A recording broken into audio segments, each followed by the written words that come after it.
BPL cover করতে মিরপুরে আছেন সহকর্মী আফনান পিয়াল, সরাসরি যোগ দিচ্ছেন তিনি। পিয়াল, পুরনো বিতর্কেই মাঠে গড়ালো বিপিএল, এমন অব্যবস্থাপনার কারণটা আসলে কি?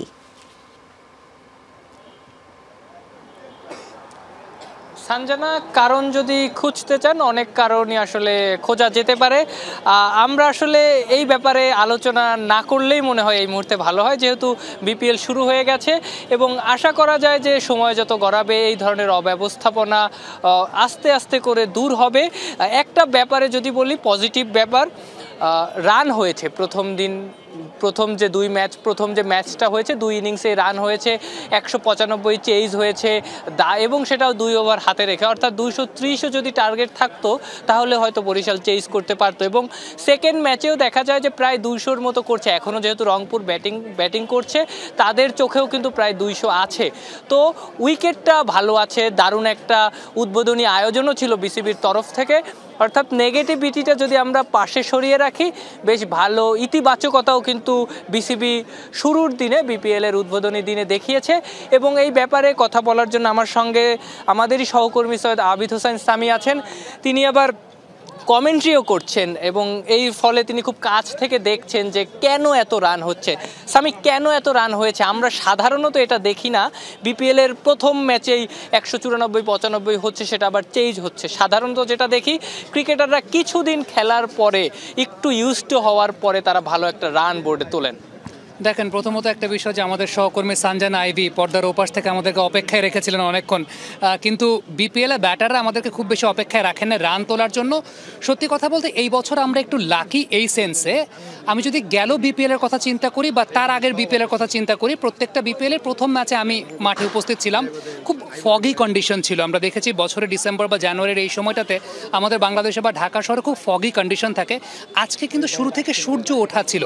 তো যেটা হয় সায়েন্টিফিক্যালি যে ব্যাপারটা ঘটে সেটা হচ্ছে, যখন উইকেটটা ড্রাই থাকে তখন কিন্তু রান কম হবে, আর যখন একটু ফগি কন্ডিশন, বাতাসে এয়ার ডেন্সিটির পরিমাণটা বেশি এবং এয়ার ডেন্সিটির পরিমাণটা প্রপোর্শনাল টু বলের সাইড ফোর্স, সে জায়গাটা বলের সাইড ফোর্সটা কমে যায়। কিন্তু আজকে একদিক থেকে হ্যাঁ, ভালো উইকেট তৈরি করা হয়েছে, উইকেটটা ভালো মেনটেন করা হয়েছে, আমরা এনসিএল টি20তেও দেখেছিলাম। সেই সঙ্গে ওয়েদার একটা পজিটিভ ফ্যাক্টর ছিল, কারণ রাতের ম্যাচে রান হবে আমরা জানি, ডিউ ফ্যাক্টরটা কাজ করে, কিন্তু দিনের ম্যাচে মিরপুরে কখনোই রান হয় না। সেই জায়গাটাতে ওয়েদারটার জন্য আমরা একটু লাকি ছিলাম এই কারণে যে উইকেটটা ভালো, কিন্তু সেই ড্রাইনেসটা খুব দ্রুতই কেটে গেছে। যেটা নর্মালি হয় যে ফগি থাকলে আপনি যত ভালো উইকেটই বানান না কেন, ড্রাইনেসটা যদি উইকেটে যতক্ষণ পর্যন্ত থাকবে রান কিন্তু আসবে না। কিন্তু ওই যে যেটা বললাম যে ওয়েদারটা আমি যদি ভুল না করে থাকি, আমরা কমেন্ট্রি যেহেতু করছিলাম, টেম্পারেচারটা দেখছিলাম যে 26-27 ডিগ্রি সেলসিয়াস টেম্পারেচার ছিল কিন্তু যখন খেলা শুরু হয়েছে।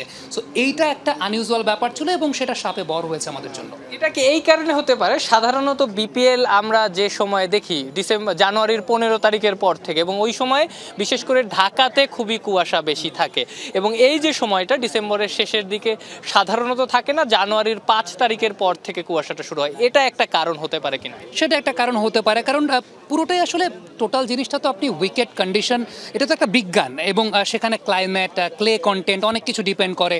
এবং আমরা জানি যারা সয়েল সায়েন্সের স্টুডেন্ট আছেন তারা হয়তো বা খুব ভালো মতো রিলেট করতে পারবেন যে ওয়েদার কন্ডিশনটা কী পরিমাণ ইম্প্যাক্ট ফেলে। এবছর যেহেতু বিপিএলটা শুরু হয়েছে 30শে ডিসেম্বর, হয়তো বা সামনে কোনো একটা শৈত্যপ্রবাহ আসলে, আমি জানি না তখন মিরপুরে খেলা হবে কিনা, তখন হয়তো আবার এই প্রবলেমটা হতে পারে। Let's see. উইকেট ভালো মেনটেন করা গেছে, এই জায়গাটা আমার কাছে মনে হয় যে সকল নেগেটিভিটির ভিড়ে বিসিবির গ্রাউন্ডস কমিটি এবার একটা ধন্যবাদ পেতে পারেন। এত বছর পর আমরা একটা পজিটিভ আউটকাম দেখতে পাচ্ছি। এনসিএল টি20তে রান হয়েছে ইনিশিয়াল স্টেজে, যদিও পরবর্তী সময় উইকেটটা মেনটেন করা সম্ভব হয় নাই, এক মাঠে এতগুলো খেলা হওয়াতে প্রেশারটা পড়েছে। কিন্তু আজকে অন্তত এখন পর্যন্ত 19 ওভার 3 বলের খেলা শেষ হয়েছে, রংপুর 183 করেছে। আমার কাছে মনে হয় এটা চেজ হলেও অবাক হওয়ার কিছু থাকবে না, কারণ যত সময় যাচ্ছে, আমি মাঠে ঢুকে দেখেছিলাম, আলটিমেটলি ঘাসে ডিউ ফ্যাক্টর কিন্তু বেশ ভালো মতো কাজ করছে। যত সময় যাবে টেম্পারেচার ডিউ পয়েন্টের নিচে নামবে, ডিউ ফ্যাক্টর আরও বেশি মাত্রায় কাজ করবে। সো আমার কাছে মনে হয় যে এই রানটা যদি চেজ হয় 190 অড রানস, এটা অবাক হওয়ার কিছু থাকবে না। ধন্যবাদ সামি। সানজানা, যেটা সামি বললেন, যেটা আমরা বললাম যে অনেক নেগেটিভিটি আছে, অনেক নেগেটিভিটি থাকবে, কিন্তু সেখান থেকেও ইতিবাচকতা খুঁজে নেওয়া যায়। এবং প্রথম দিনে উদ্বোধনী ম্যাচে বা উদ্বোধনী দিনে যে দুটো ম্যাচ হচ্ছে, সে দুটো ম্যাচেই যে রান, দুটোই কিন্তু ইতিবাচকতার স্বাক্ষর। সানজানা। পিয়াল, অনেক ধন্যবাদ। তবে এখনই আপনাদেরকে বিদায় দিচ্ছি না, আবারও আমাদের সাথে আপনারা যুক্ত হবেন, একটু আপনাদেরকে ধৈর্য ধরতে বলবো কিছুক্ষণ, ততক্ষণে আমরা কিছু রিপোর্ট দেখে আসবো।